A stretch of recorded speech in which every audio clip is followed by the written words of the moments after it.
Hey, what is up guys, welcome back to the channel and welcome back to Gran Turismo 7. So previously the other day I made my own personal wish list for Gran Turismo 7 update 1.35 and onwards into the future to kind of, get my point across of things I'd absolutely like to see come to the game. This is something that I kind of update on a monthly basis. We obviously had the likes of buyable engine swaps coming in, which means after 8 months of complaining to PD, that one was finally chalked off of the list. But it was mainly around the quality of life and events that we certainly and desperately need within the game, and a kind of few additions to the likes of sport mode just to kind of improve the game as a whole and make it more of a complete package.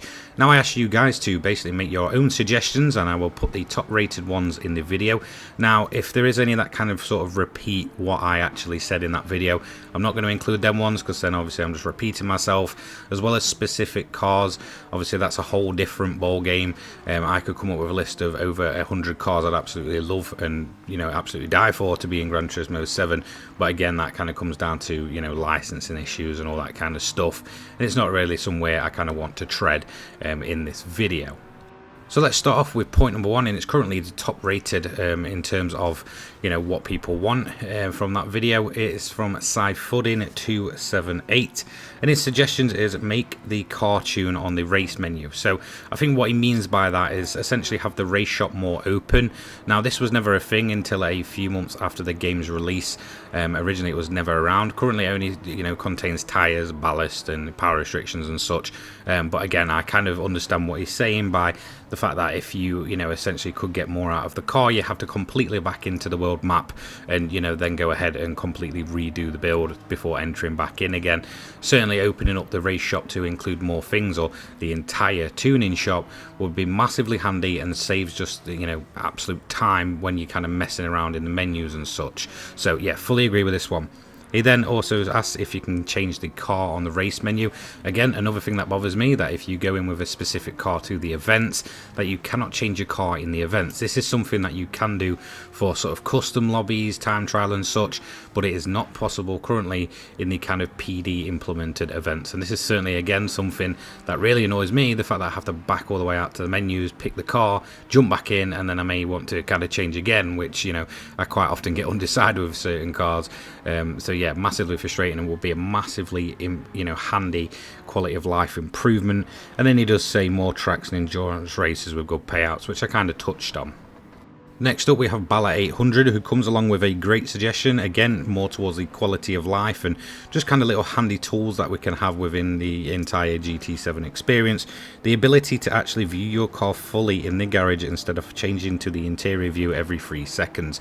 Now essentially when you pick your car and you're in your garage, it will flick through kind of a slideshow of the car itself. You cannot actually go and kind of individually look around it unless you're actually in VR, in which case you can sort of look around the car, you can sit in the interior and such and sort of pick your viewing angle. But I believe on flat screen players that this is currently not possible.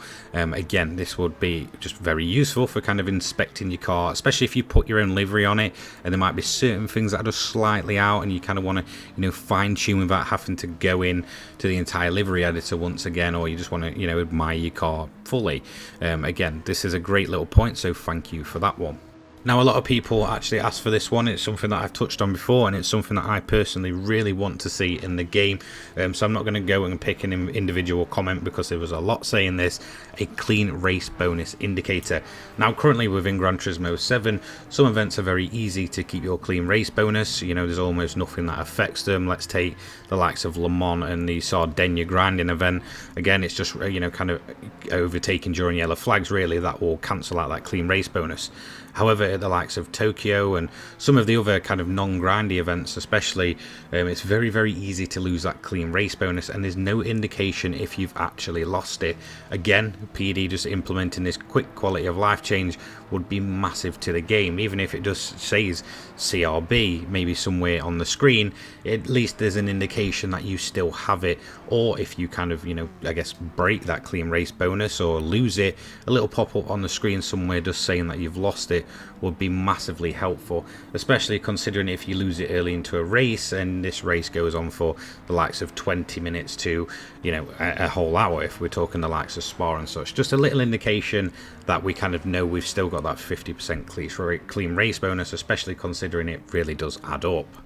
Frank77 next, he says that we need multi-class racing. This is kind of something I touched on in my video, and this is certainly something I fully agree with. Multi-class is perfect in this game, and I'm also going to kind of add on top of that, if they do bring multi-class, they certainly need to expand on the grid numbers. 16 players is already feeling a little tad short these days, and it could certainly benefit from easily 20 plus in a multi-class event field as well. It would be absolutely fantastic. There's so many categories and different groups of cars within this game that it is crying out for multi-class, especially in the likes of daily races and such. So yes, fully agree. GT7 certainly does need a multi-class event, or a way to do proper multi-class racing with separate, you know, tiers and such. So outright winning your class, maybe you're not going to get the overall win, but say if you're in a GT3 against the likes of a GT1, the ability to maybe, you know, win that class race will be absolutely awesome. You know, if anyone remembers the original grid back in the day, I remember multi-class and that end of year Le Mans race being absolutely fantastic, and just one of the standouts for, you know, getting through another season in that career mode. It was absolutely awesome, and again, GT7 would massively suit it, considering the amount of, you know, different classes of cars that are on offer here. So yeah, fully agree with that, and certainly an expansion to the amount of cars on track at once would be fantastic. Next up, we have CGB Games 447, and this one I fully agree with. Maybe I'm a little bit biased, but as someone that's pretty much visited all of the British racetracks over the years, the one that I mainly go to, at least probably a couple of times a month to be quite honest, is Donington Park. And whilst I do like the likes of Silverstone, another British track that we don't have included, I certainly feel like his, you know, I guess suggestion of having Donington Park would be absolutely fantastic. In my opinion, as someone that's driven this track and been there for many events over the years, Donington Park for me is the best track in the United Kingdom. As much as I love Silverstone, I'm not as much of a big fan of its current layout compared to its previous one. It almost feels a bit autodromy at times, whereas Donington Park has pretty much everything. You know, you've got the curves, you've got the tight hairpin at the end, you know, you've got two separate layouts there, both national and the you know, international layout, which are absolutely incredible there. Again, not just for the spectacle standpoint, but actually driving on it, it's a fantastic circuit, and it will be a massive win for Gran Turismo. They already have Brands Hatch, which again is a great circuit, but my personal favourite will always be Donington Park in terms of, you know, tracks from the United Kingdom. And again, it's one that you don't see featured in too many racing games, and it's a massive shame. You know, being able to build our own, you know, classic touring cars and then throwing them around there would be absolutely incredible. As well as, you know, it's GT racing, that's always great there. So Donington Park would be a massive win, and something completely different away from the kind of mainstream where most, you know, racing video games will head towards Silverstone over the likes of, you know, like we have in GT7, Goodwood, Brands Hatch. You know, Donington Park would just be a fantastic addition to those two. And again, there's another kind of generic one here, just because there's so many people that mentioned it. I'm not going to pick out a single specific comment, because that would just be not really fair. But again, car invitations, getting rid of them. Fully agree. I think, okay, I get it from a standpoint of real life. You couldn't just walk into a Bugatti dealership or a Ferrari dealership and pick the top of the range model there and then, unless you've kind of got some credentials with that manufacturer. But the way it's implemented in Gran Turismo 7, it's based off of the roulette wheel, which again I'm going to get onto in a minute, is completely luck based, and you know, the amount of times you see invitations is not very often.